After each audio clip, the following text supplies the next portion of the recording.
సమానత్వపు సౌరభం. ఇస్లాం ధర్మంలో మహిళల ఉన్నత స్థానం. నేటి ఆధునిక కాలంలో ఇస్లాం మరియు మహిళల స్థితిగతులపై అనేక చర్చలు జరుగుతున్నాయి. కొందరు దీనిని కేవలం ఆంక్షల చట్రంగా చూస్తే, మరికొందరు సంప్రదాయాల సాకుతో మహిళల ఎదుగుదలను అడ్డుకోవాలని చూస్తుంటారు. అయితే ఖురాన్ యొక్క నైతిక పునాదులను లోతుగా పరిశీలిస్తే, 7వ శతాబ్దపు అరేబియాలోనే లింగ న్యాయం మరియు సమానత్వం గురించి ఒక విప్లవాత్మకమైన ఆలోచన ప్రవేశపెట్టబడిందని మనకు అర్థమవుతుంది.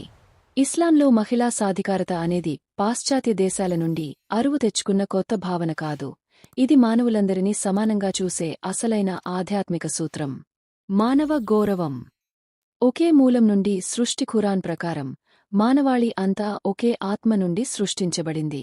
అంటే సృష్టికర్త దృష్టిలో స్త్రీ, పురుష భేదం లేకుండా అందరికీ సమానమైన ఆధ్యాత్మిక గౌరవం ఇవ్వబడింది.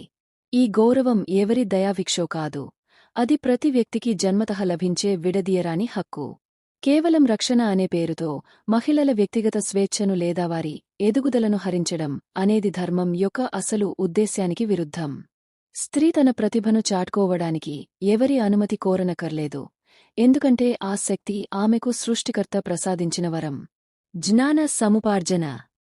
విడదీయరాని బాధ్యత. మహిళా సాధికారతకు విద్యే అసలైన ఆయుధం.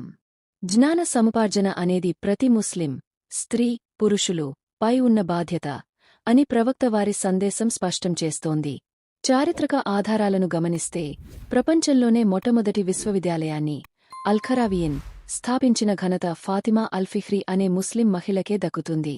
అలాగే ఎంతో మంది మహిళా పండితులు, ముహద్దితత్ పురుషులకు సైతం జ్ఞానబోధ చేసిన చరిత్ర మనకుంది.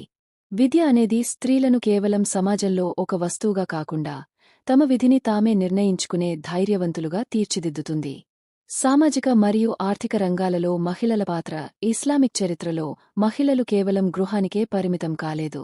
ప్రవక్త గారి ప్రథమ భార్య ఖదీజా రజీ గారు ఒక గొప్ప వ్యాపారవేత్త. ఆమె తన సంపదతో సమాజానికి ఎంతో సేవ చేశారు. అలాగే ఆయిషా రజీ గారు రాజకీయ, చట్టపరమైన విషయాల్లో మార్గదర్శకత్వం వహించిన గొప్ప విజ్ఞాని. వీరు కేవలం మినహాయింపులు కాదు, భావి తరాలకు మార్గదర్శకులు. స్త్రీలు ఆర్థికంగా స్వతంత్రంగా ఉండటం, సామాజిక చర్చల్లో పాల్గొనడం అనేది ధర్మానికి విరుద్ధం కాదు. అది ఒక చారిత్రక వారసత్వం. నైతికత మరియు వ్యక్తిత్వ వికాసం. సాధారణంగా వినయం లేదా హుందాతనం, మోడాస్టీ అనే బాధ్యతను కేవలం మహిళలకే అన్వయిస్తుంటారు. కాని ఖురాన్ ప్రకారం పురుషులు కూడా తమ చూపులను అదుపులో ఉంచుకోవాలని, సంస్కారవంతంగా మెలగాలని ఆదేశించబడ్డారు. నిజమైన సాధికారత అంటే ఒకరిపై మరొకరు అధికారం చలాయించడం కాదు, ఇద్దరు పరస్పర గౌరవంతో బాధ్యతాయుతమైన సమాజాన్ని నిర్మించడం. స్త్రీని కేవలం ఒక చిహ్నంగా చూడకుండా, ఆమెలోని తెలివితేటలను, సమాజానికి ఆమె చేసే సహకారాన్ని గుర్తించడమే అసలైన సంస్కారం. ముగింపుగా, ఇస్లాంలో మహిళల సాధికారత అనేది పురుషుల అధికారానికి వ్యతిరేకమైనది కాదు. ఇది ఒక న్యాయబద్ధమైన, సమతుల్యమైన సమాజ స్థాపన కోసం జరిగే ప్రయత్నం. అపార్థాలను వీడి, మూల గ్రంథాలలోని నైతికతను సరిగ్గా అర్థం చేసుకుంటే, మహిళల ఎదుగుదలే ఒక నాగరిక సమాజానికి కొలమానమని తెలుస్తుంది. జ్ఞానం, గౌరవం మరియు భాగస్వామ్యం అనే పునాదులపై నిర్మించబడిన ఈ నైతిక వ్యవస్థే నేటి ప్రపంచానికి అత్యవసరం అనేది గ్రహించాలి. ఎప్పటికప్పుడు తాజా సమాచారం కోసం మా ఛానల్ను సబ్స్క్రైబ్ చేయండి, లైక్ చేయండి, షేర్ చేయండి.